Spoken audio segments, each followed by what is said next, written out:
Science is weak about these prehistoric things in a way that has hardly been noticed. The science whose modern marvels we all admire succeeds by incessantly adding to its data. In all practical inventions, in most natural discoveries, it can always increase evidence by experiment, but it cannot experiment in making men, or even in watching to see what the first men make. An inventor can advance step by step in the construction of an airplane, even if he is only experimenting with sticks and scraps of metal in his own backyard. But he cannot watch the missing link evolving in his own backyard. If he has made a mistake in his calculations, the airplane will correct it by crashing to the ground. But if he has made a mistake about the arboreal habitat of his ancestor, he cannot see his arboreal ancestor falling off the tree. He cannot keep a caveman like a cat in the backyard and watch him to see whether he does really practice cannibalism or carry off his mate on the principles of marriage by capture. He cannot keep a tribe of primitive men like a pack of hounds and notice how far they are influenced by the herd instinct. If he sees a particular bird behave in a particular way, he can get other birds and see if they behave in that way. But if he finds a skull or the scrap of a skull in the hollow of a hill, he cannot multiply it into a vision of the valley of dry bones. In dealing with a past that has almost entirely perished, he can only go by evidence and not by experiment, and there is hardly enough evidence to be even evidential. Thus, while most science moves in a sort of curve, being constantly corrected by new evidence, this science flies off into space in a straight line, uncorrected by anything. But the habit of forming conclusions, as they can really be formed in more fruitful fields, is so fixed in the scientific mind that it cannot resist talking like this. It talks about the idea suggested by one scrap of bone as if it were something like the aeroplane, which is constructed at last out of whole scrap heaps of scraps of metal. The trouble with the professor of the prehistoric is that he cannot scrap his scrap. The marvelous and triumphant airplane is made out of 100 mistakes. The student of origins can only make one mistake and stick to it. We talk very truly of the patience of science, but in this department it would be truer to talk of the impatience of science. Owing to the difficulty above described, the theorist is in far too much of a hurry. We have a series of hypotheses so hasty that they may well be called fancies and cannot in any case be further corrected by facts. The most empirical anthropologist is here as limited as an antiquary. He can only cling to a fragment of the past and has no way of increasing it for the future. He can only clutch his fragment of fact, almost as the primitive man clutched his fragment of flint. And indeed, he does deal with it in much the same way and for much the same reason. It is his tool and his only tool. It is his weapon and his only weapon. He often wields it with a fanaticism far in excess of anything shown by men of science when they can collect more facts from experience and even add new facts by experiment. Sometimes, the professor with his bone becomes almost as dangerous as a dog with his bone. And the dog, at least, does not deduce a theory from it, proving that mankind is going to the dogs, or that it came from them. For instance, I have pointed out the difficulty of keeping a monkey and watching it evolve into a man. Experimental evidence of such an evolution being impossible, the professor is not content to say, as most of us would be ready to say, that such an evolution is likely enough anyhow. He produces his little bone, or little collection of bones, and deduces the most marvelous things from it. He found in Java a piece of a skull, seeming by its contour to be smaller than the human. Somewhere near it, he found an upright thigh bone, and in the same scattered fashion, some teeth that were not human. If they all form part of one creature, which is doubtful, our conception of the creature would be almost equally doubtful. But the effect on popular science was to produce a complete and even complex figure, finished down to the last details of hair and habits. He was given a name as if he were an ordinary historical character. People talked of Pithecanthropus as of Pitt or Fox or Napoleon. Popular histories published portraits of him like the portraits of Charles I and George IV. A detailed drawing was reproduced, carefully shaded, to show that the very hairs of his head were all numbered. No uninformed person looking at its carefully lined face and wistful eyes would imagine for a moment that this was the portrait of a thigh bone, or of a few teeth and a fragment of a cranium. In the same way, people talked about him as if he were an individual whose influence and character were familiar to us all. I have just read a story in a magazine about Java, and how modern white inhabitants of that island are prevailed on to misbehave themselves by the personal influence of poor old Pithecanthropus. That the modern inhabitants of Java misbehave themselves, I can very readily believe, but I do not imagine that they need any encouragement from the discovery of a few highly doubtful bones. Anyhow, those bones are far too few and fragmentary and dubious to fill up the whole of the vast void that does in reason and in reality lie between man and his bestial ancestors, if they were his ancestors. On the assumption of that evolutionary connection, a connection which I am not in the least concerned to deny, the really arresting and remarkable fact is the comparative absence of any such remains recording that connection at that point. The sincerity of Darwin really admitted this, and that is how we came to use such a term as the missing link. But the dogmatism of Darwinians has been too strong for the agnosticism of Darwin, and men have insensibly fallen into turning this entirely negative term into a positive image. They talk of searching for the habits and habitat of the missing link, as if one were to talk of being on friendly terms with the gap in a narrative or the hole in an argument, of taking a walk with a non sequitur or dining with an undistributed middle. In this sketch, therefore, of man and his relation to certain religious and historical problems, I shall waste no further space on these speculations on the nature of man before he became man. His body may have been evolved from the brutes, but we know nothing of any such transition that throws the smallest light upon his soul as it has shown itself in history. Unfortunately, the same school of writers pursue the same style of reasoning when they come to the first real evidence about the first real men. Strictly speaking, of course, we know nothing about prehistoric man for the simple reason that he was prehistoric. The history of prehistoric man is a very obvious contradiction in terms.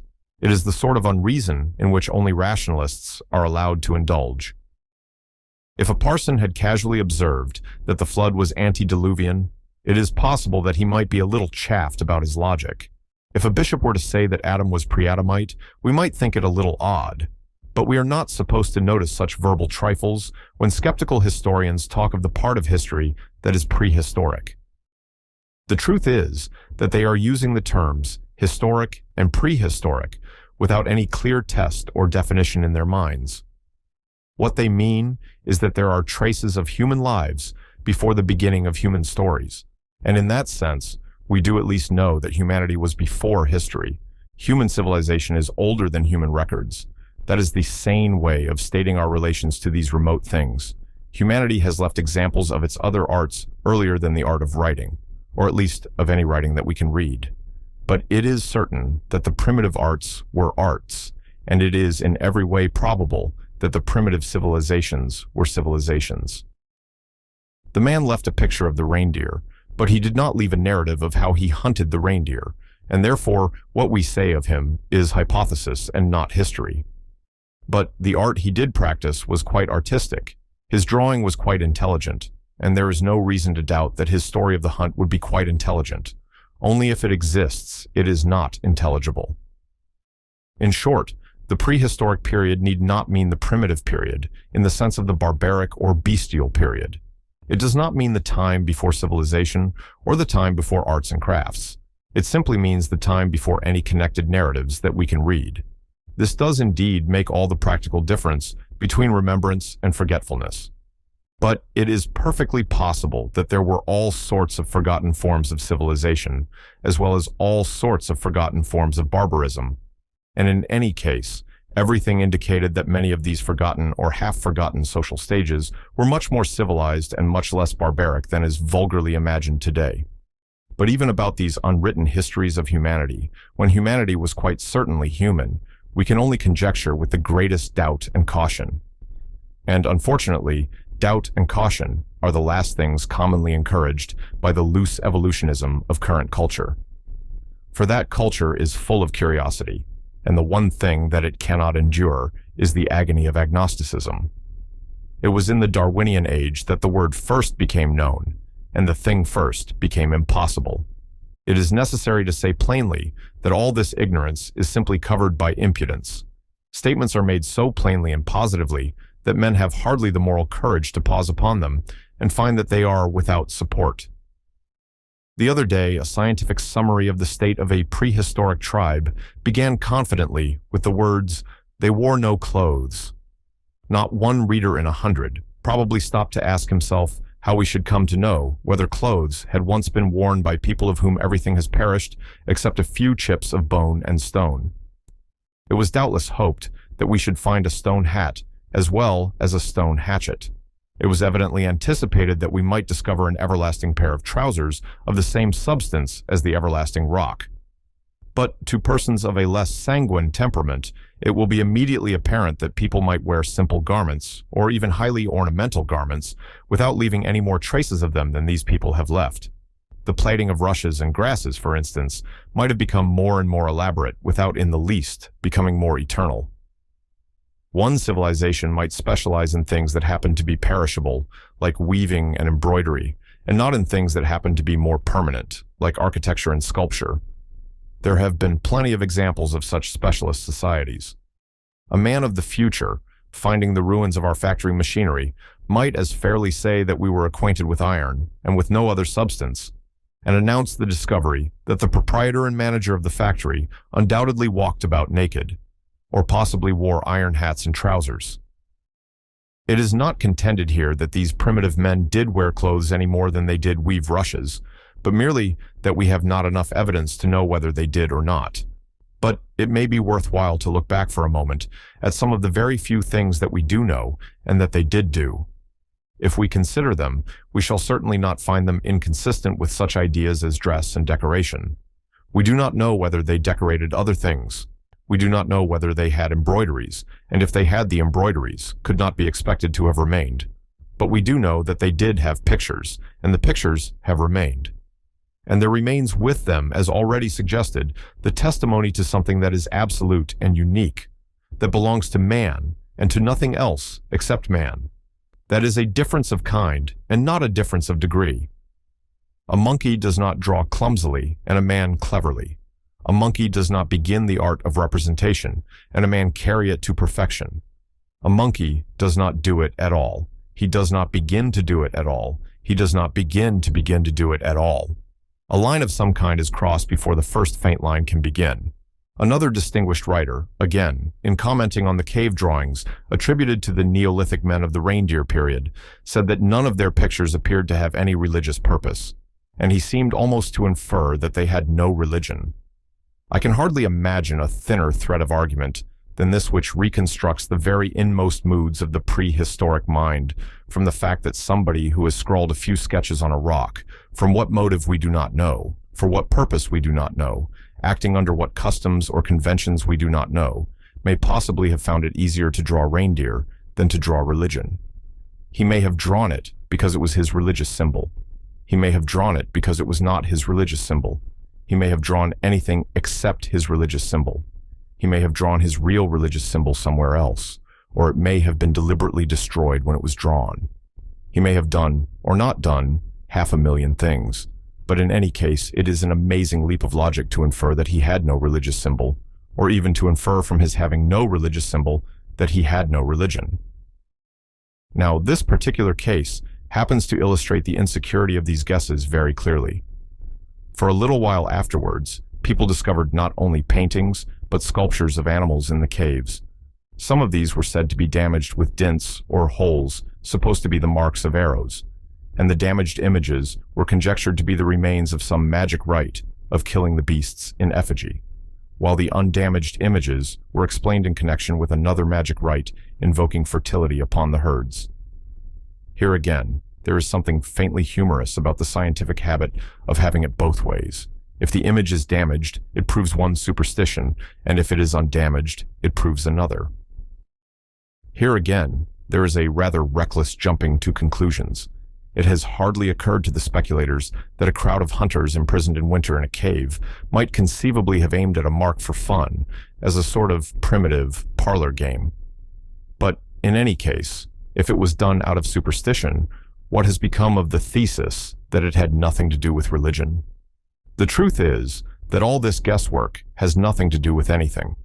It is not half such a good parlor game as shooting arrows at a carved reindeer, for it is shooting them into the air. Such speculators rather tend to forget, for instance, that men in the modern world also sometimes make marks in caves. When a crowd of trippers is conducted through the labyrinth of the marvelous grotto or the magic stalactite cavern, it has been observed that hieroglyphics spring into sight where they have passed, initials and inscriptions which the learned refuse to refer to any remote date. But the time will come when these inscriptions will really be of remote date. And if the professors of the future are anything like the professors of the present, they will be able to deduce a vast number of very vivid and interesting things from these cave writings of the 20th century. If I know anything about the breed, and if they have not fallen away from the full-blooded confidence of their fathers, they will be able to discover the most fascinating facts about us from the initials left in the magic grotto by Airy and Ariot, possibly in the form of two intertwined A's. From this alone, they will know, 1. That as the letters are rudely chipped with a blunt pocket knife, the 20th century possessed no delicate graving tools and was unacquainted with the art of sculpture. 2. That as the letters are capital letters, our civilization never evolved any small letters or anything like a running hand. 3. That because initial consonants stand together in an unpronounceable fashion, our language was possibly akin to Welsh, or more probably of the early Semitic type that ignored vowels. 4. That as the initials of Airy and Ariot do not in any special fashion profess to be religious symbols, our civilization possessed no religion. Perhaps the last is about the nearest to the truth, for a civilization that had religion would have a little more reason. It is commonly affirmed, again, that religion grew in a very slow and evolutionary manner, and even that it grew not from one cause, but from a combination that might be called a coincidence. Generally speaking, the three chief elements in the combination are, first, the fear of the chief of the tribe, whom Mr. Wells insists on calling, with regrettable familiarity, the old man; second, the phenomena of dreams; and third, the sacrificial associations of the harvest and the resurrection symbolized in the growing corn. I may remark in passing that it seems to me very doubtful psychology to refer one living and single spirit to three dead and disconnected causes if they were merely dead and disconnected causes. Suppose Mr. Wells, in one of his fascinating novels of the future, were to tell us that there would arise among men a new and as yet nameless passion, of which men will dream as they dream of first love, for which they will die as they die for a flag and a fatherland. I think we should be a little puzzled if he told us that this singular sentiment would be a combination of the habit of smoking woodbines, the increase of the income tax, and the pleasure of a motorist in exceeding the speed limit. We could not easily imagine this, because we could not imagine any connection between the three or any common feeling that could include them all. Nor could anyone imagine any connection between corn and dreams and an old chief with a spear, unless there was already a common feeling to include them all. But if there was such a common feeling, it could only be the religious feeling, and these things could not be the beginnings of a religious feeling that existed already. I think anybody's common sense will tell him that it is far more likely that this sort of mystical sentiment did exist already, and that in the light of it dreams and kings and cornfields could appear mystical then as they can appear mystical now.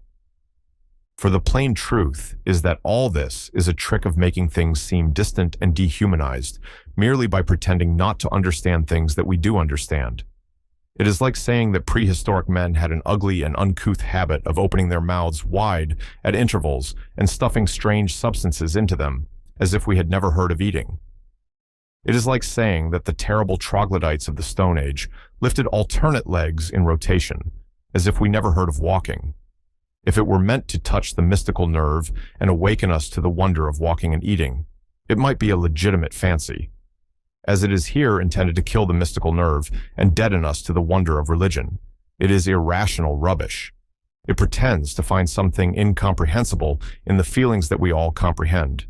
Who does not find dreams mysterious and feel that they lie on the dark borderland of being? Who does not feel the death and resurrection of the growing things of the earth as something near to the secret of the universe? Who does not understand that there must always be the savor of something sacred about authority and the solidarity that is the soul of the tribe?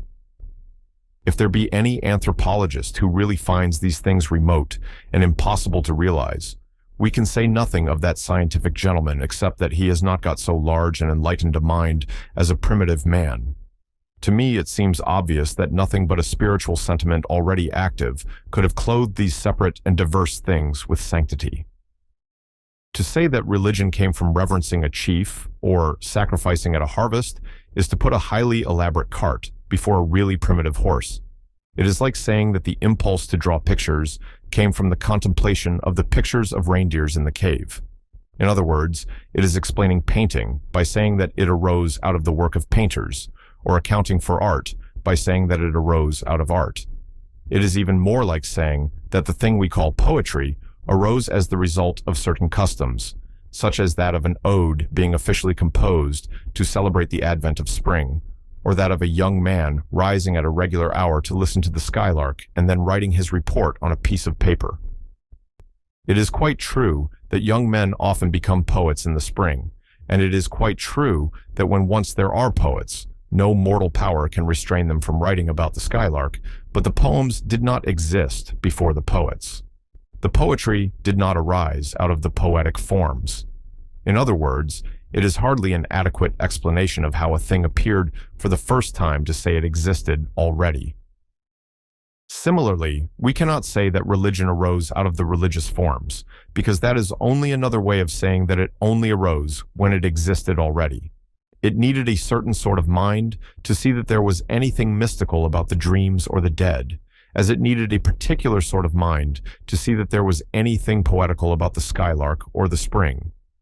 That mind was presumably what we call the human mind, very much as it exists to this day. For mystics still meditate upon death and dreams, as poets still write about spring and skylarks. But there is not the faintest hint to suggest that anything short of the human mind we know feels any of these mystical associations at all. A cow in a field seems to derive no lyrical impulse or instruction from her unrivaled opportunities for listening to the skylark. And similarly, there is no reason to suppose that live sheep will ever begin to use dead sheep as the basis of a system of elaborate ancestor worship. It is true that in the spring, a young quadruped's fancy may lightly turn to thoughts of love, but no succession of springs has ever led it to turn, however lightly, to thoughts of literature. And in the same way, while it is true that a dog has dreams, while most other quadrupeds do not seem even to have that, we have waited a long time for the dog to develop his dreams into an elaborate system or religious ceremonial. We have waited so long that we have really ceased to expect it, and we no more look to see a dog apply his dreams to ecclesiastical construction than to see him examine his dreams by the rules of psychoanalysis. It is obvious, in short, that for some reason or other, these natural experiences, and even natural excitements, never do pass the line that separates them from creative expression, like art and religion, in any creature except man. They never do, they never have, and it is now to all appearance very improbable that they ever will. It is not impossible in the sense of self-contradictory that we should see cows fasting from grass every Friday, or going on their knees, as in the old legend about Christmas Eve. It is not in that sense impossible that cows should contemplate death until they can lift up a sublime psalm of lamentation to the tune the old cow died of. It is not in that sense impossible that they should express their hopes of a heavenly career in a symbolic dance, in honor of the cow that jumped over the moon. It may be that the dog will at last have laid in a sufficient store of dreams to enable him to build a temple to Cerberus as a sort of canine trinity.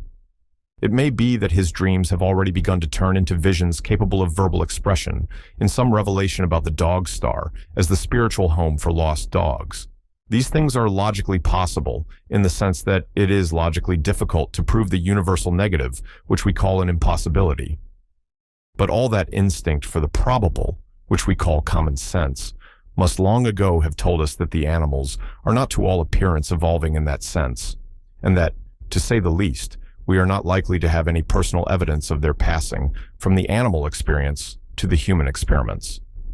But spring and death and even dreams, considered merely as experiences, are their experiences as much as ours.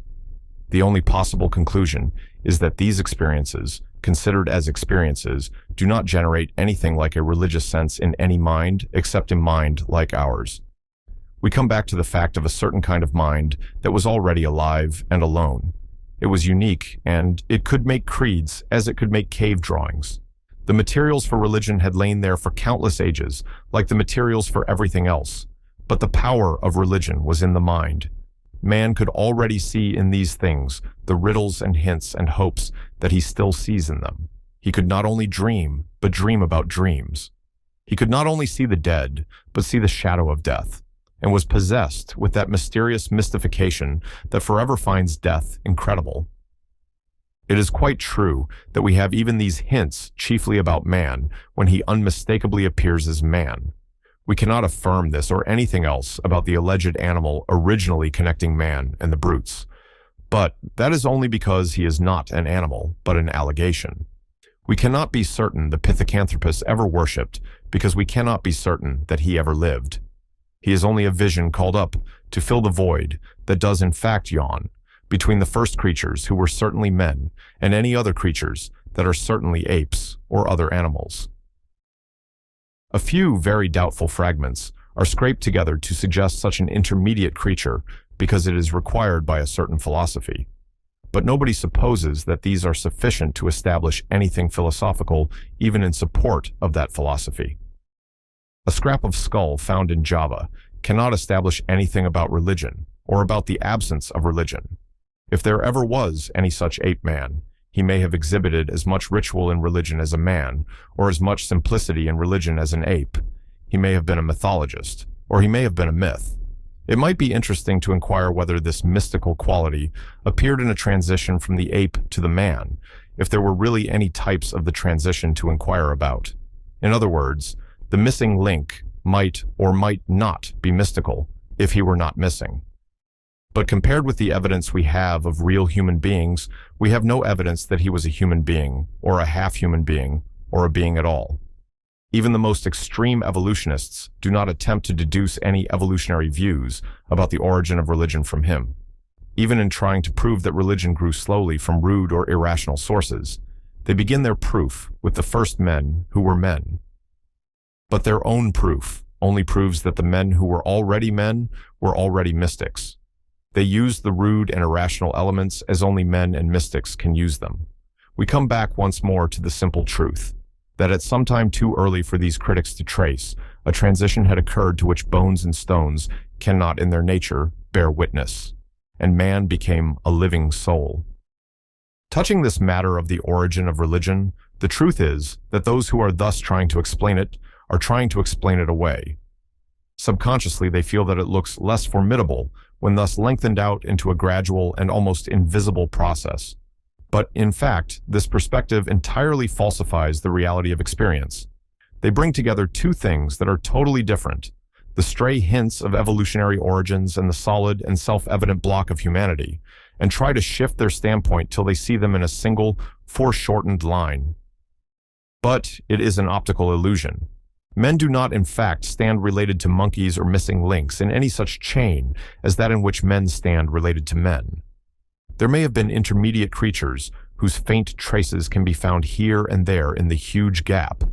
Of these beings, if they ever existed, it may be true that they were things very unlike men, or men very unlike ourselves.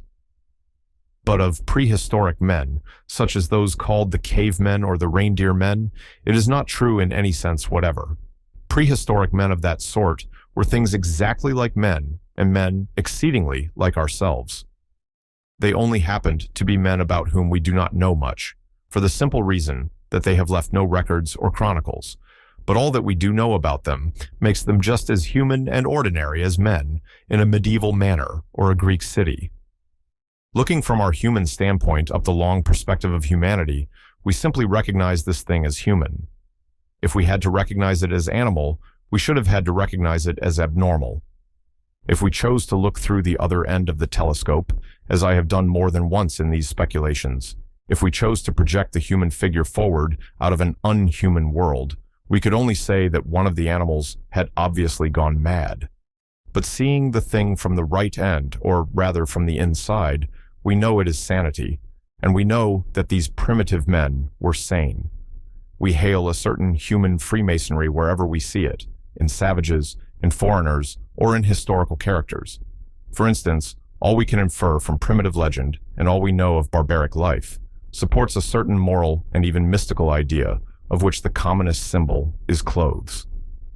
For clothes are very literally vestments, and man wears them because he is a priest. It is true that even as an animal, he is here different from the animals. Nakedness is not nature to him. It is not his life, but rather his death, even in the vulgar sense of his death of cold. But clothes are worn for dignity, or decency, or decoration, where they are not in any way wanted for warmth. It would sometimes appear that they are valued for ornament before they are valued for use. It would almost always appear that they are felt to have some connection with decorum. Conventions of this sort vary a great deal with various times and places, and there are some who cannot get over this reflection, and for whom it seems a sufficient argument for letting all conventions slide.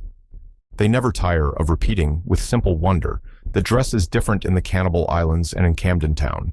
They cannot get any further, and throw up the whole idea of decency in despair. They might as well say that because there have been hats of a good many different shapes, and some rather eccentric shapes, therefore hats do not matter or do not exist.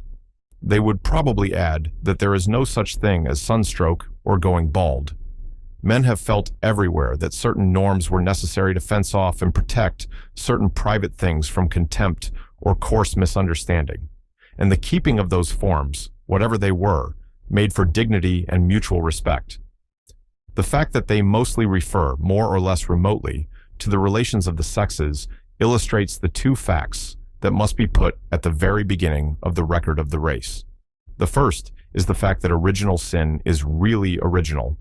Not merely in theology, but in history, it is a thing rooted in the origins. Whatever else men have believed, they have all believed that there is something the matter with mankind. This sense of sin has made it impossible to be natural and have no clothes, just as it has made it impossible to be natural and have no laws. But above all, it is to be found in that other fact, which is the father and mother of all laws, as it is itself founded on a father and mother, the thing that is before all thrones and even all commonwealths. That fact is the family. Here again, we must keep the enormous proportions of a normal thing clear of various modifications and degrees and doubts, more or less reasonable, like clouds clinging about a mountain. It may be that what we call the family had to fight its way from or through various anarchies and aberrations, but it certainly survived them, and is quite as likely as not to have also preceded them. As we shall see in the case of communism and nomadism, more formless things could and did lie on the flank of societies that had taken a fixed form, but there is nothing to show that the form did not exist before the formlessness. What is vital is that form is more important than formlessness, and that the material called mankind has taken this form. For instance, of the rules revolving round sex, which were recently mentioned, none is more curious than the savage custom commonly called the couvade. That seems like a law out of topsy turvitum, by which the father is treated as if he were the mother. In any case, it clearly involves the mystical sense of sex, but many have maintained that it is really a symbolic act, by which the father accepts the responsibility of fatherhood. In that case, that grotesque antic is really a very solemn act, for it is the foundation of all we call the family and all we know as human society. Some groping in these dark beginnings have said that mankind was once under a matriarchy. I suppose that under a matriarchy it would not be called mankind, but womankind. But others have conjectured that what is called matriarchy was simply moral anarchy, in which the mother alone remained fixed because all the fathers were fugitive and irresponsible. Then came the moment when the man decided to guard and guide what he had created. So he became the head of the family, not as a bully with a big club to beat women with, but rather as a respectable person trying to be a responsible person. Now, all that might be perfectly true, and might even have been the first family act, and it would still be true that man then for the first time acted like a man, and therefore for the first time became fully a man.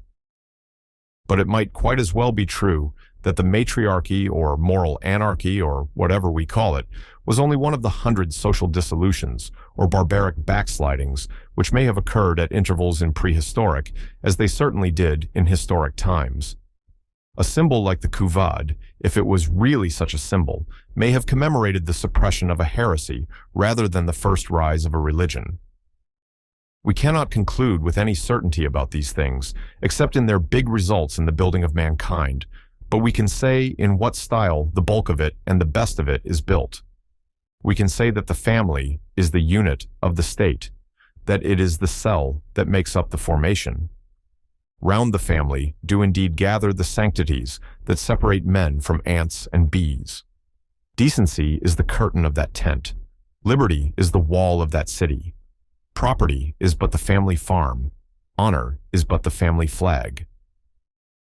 In the practical proportions of human history, we come back to that fundamental of the father and the mother and the child.